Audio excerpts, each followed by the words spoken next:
Hey everyone, welcome back and happy Thursday. All right, guys. So we are back to talk about Dr. Wendy Osefo and also all of the things that are coming out. We were not really expecting, well, I mean, to be honest, any of this. And like the things that are being said, we're like, what the fuck?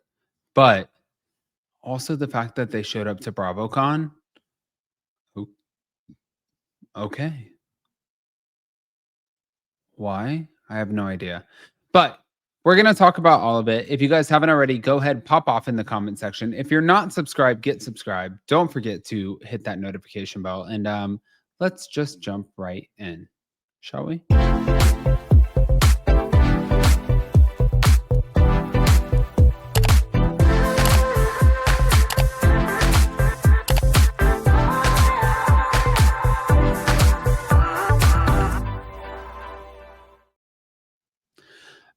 All right, guys. So obviously we got we know Eddie and Wendy Osefo from the Real Housewives of Potomac. So they're being accused of my God, a lot of things. First of all, they're saying that they staged this whole fraudulent burglary, but we still don't know. Obviously, we have to see what happens in court, but they're accused by prosecutors of using aliases and maintaining roughly about 40 credit cards and or debit cards, some in company names to mask some of the spending, but the aliases mentioned include Pam Oliver, which was allegedly used by Wendy, and also Eddie Hennessy, allegedly used by Eddie.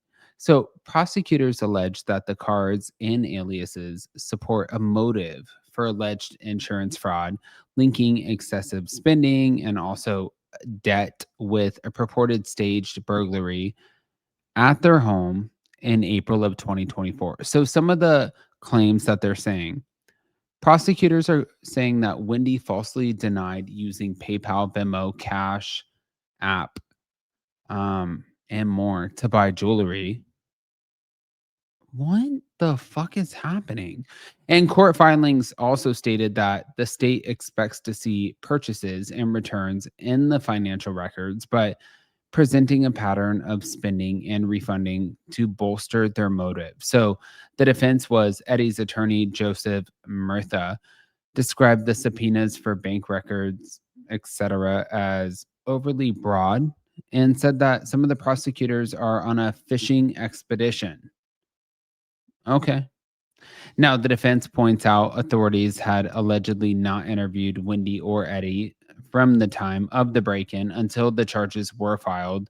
So, when it comes down to the legal of it all, a hearing is scheduled for December 2nd, 2025, where a judge will rule in the subpoenas in a separate trial. They're filing for that. They requested separate trials earlier as of November 9th, potentially because each may have a different defense strategy. I, so I guess what they're saying at this point is that they think that if Dr. Wendy Osefo and Eddie Osefo file with these separate defense strategies, that maybe they won't be tried together and they might have a better chance of coming out, at least one of them coming out on top. Now, when it comes to the public statements at BravoCon 2025, Wendy addressed the situation, calling it an unfortunate situation. And she thanked her supporters and said that she will share her story when the time is right, emphasized that allegations, that is what it is, only for now. But she also refused an apology from her co-star Ashley Darby when it came to like some of the comments made about her arrest.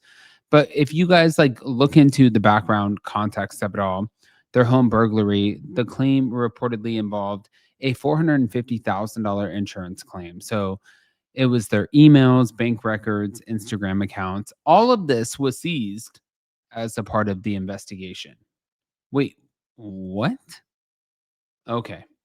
So when I'm looking at it, I'm like, if all of that was seized and they're coming on and they're saying, well, we have nothing. Um, we are a target. Why? But why?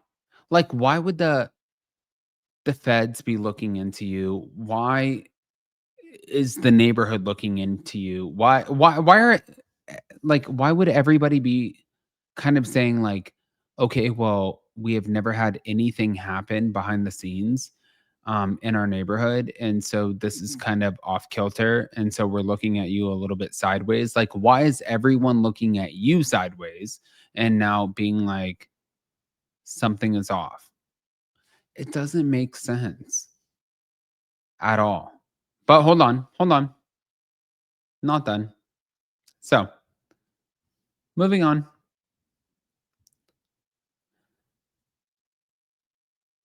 If you guys didn't see this, like the whole situation with Paige DeSorbo. So Miss Patricia, obviously you guys know her from Southern Charm.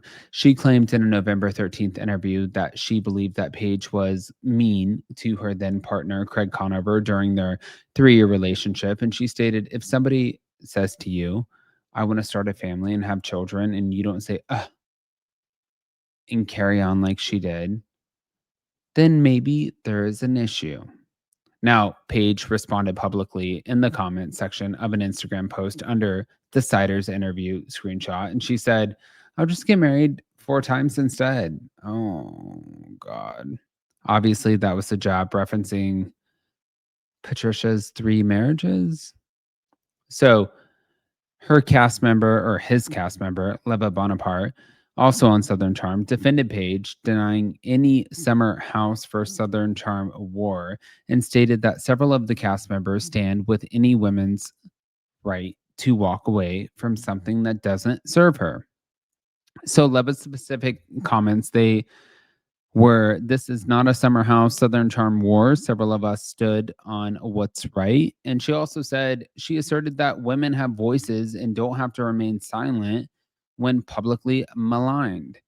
Now, the context of it was the exchange follows earlier public commentary where Patricia compared Paige to Craig's ex, Naomi, stating that Craig deserved someone who really loved and cherished him. But the claims of a feud were amplified by a fan discussion around a BravoCon panel where both casts appeared and both seemed to be mm, not happy with the tension. Guys, I'm a little confused. I want to hear what you guys think. Guys, pop off in the comment section. If you're not subscribed, get subscribed. Definitely don't forget to hit that notification bell. And yeah, this one was a little wild. I can't wait to hear what you guys think, but I know that we're going to hear what you guys think. So here we go. Love you guys. Bye.